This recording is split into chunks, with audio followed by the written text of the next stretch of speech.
Selamat siang pemirsa, Anda menyaksikan Headlines pukul 12 waktu Indonesia bagian Barat. Pengadilan Tipikor Jakarta menggelar sidang lanjutan terdakwa kasus suap PLTU Riau I Sofian Basir dengan agenda sidang pembacaan putusan sela dari Majelis Hakim. Informasi selengkapnya akan disampaikan oleh Jane William langsung dari gedung Pengadilan Tipikor Jakarta. Jane, bagaimana jalannya sidang hingga saat ini? Egan, sidang putusan sela atas terdakwa Sofian Basir baru saja selesai sekitar 20 menit yang lalu.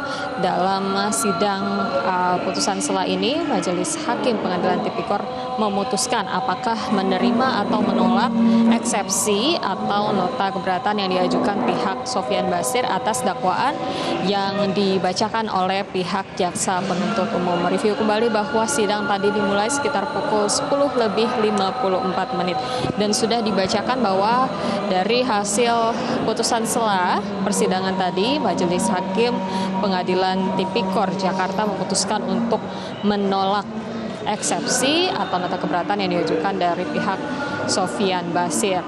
Diketahui bahwa sebelumnya pada saat pihak Sofian Basir mengajukan eksepsi atau nota keberatannya, ada 8 poin yang menjadi keberatan eksepsi dari pihak Sofian Basir, bahwa intinya pihak Sofian Basir ini menilai JPU ini berlebihan dalam menggunakan pasal 15 Undang-Undang Tipikor dan pasal 56 ayat 2 KUHP karena kedua pasal tersebut dinilai sama dan berbelit-belit.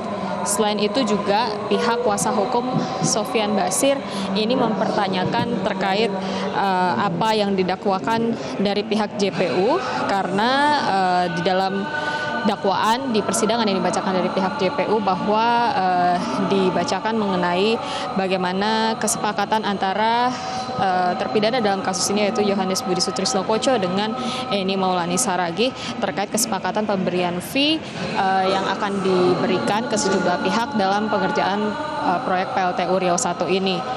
Dan pihak kuasa hukum dari Sofian Basir juga menilai bahwa JPU tidak konsisten dalam menerapkan pasal yang akan didakwakan kepada kliennya yaitu Sofian Basir. Kemudian juga dari pihak Sofian Basir merasa tidak ada unsur kesengajaan dari pihak Sofian Basir, dan Sofian Basir ini sendiri juga tidak menerima sama sekali aliran dana dalam proyek pembangunan PLTU Riau I ini. Dan Egan, berikut kita simak tadi cuplikan putusan yang dibacakan oleh Ketua Majelis Hakim Haryono. Mengadili. 1. Menyatakan nota keberatan atau eksepsi tim penasihat hukum terdakwa Sofian Basir tidak dapat diterima.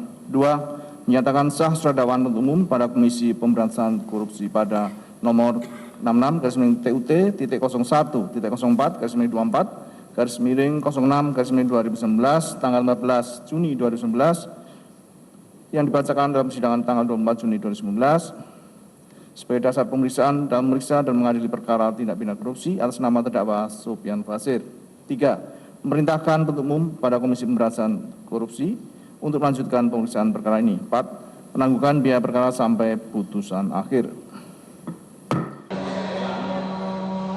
Egan.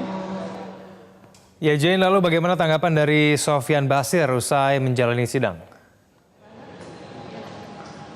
Iya, tadi usai menjalani sidang kami sempat menanyai bagaimana tanggapan dari Sofian Basir. Tidak banyak pernyataan yang keluar dari Sofian Basir. Ia hanya mengatakan bahwa ya sudah, ia akan menjalani lanjutan dari sidang atau konstruksi perkara, di mana minggu depan pihak JPU akan menghadirkan sejumlah saksi untuk didengarkan kesaksiannya dalam persidangan. Tadi kuasa hukum Sofian Basir, Susilo Aribowo, juga mengatakan bahwa pihaknya merasa kecewa dengan putusan Majelis Hakim menolak eksepsi atau keberatan dari pihaknya. Namun mereka tetap menghargai putusan dari Majelis Hakim tersebut dan akan menjalani atau mengikuti proses hukum yang berlangsung, di mana pekan depan akan dilanjutkan kembali sidangnya dengan agenda pemeriksaan saksi.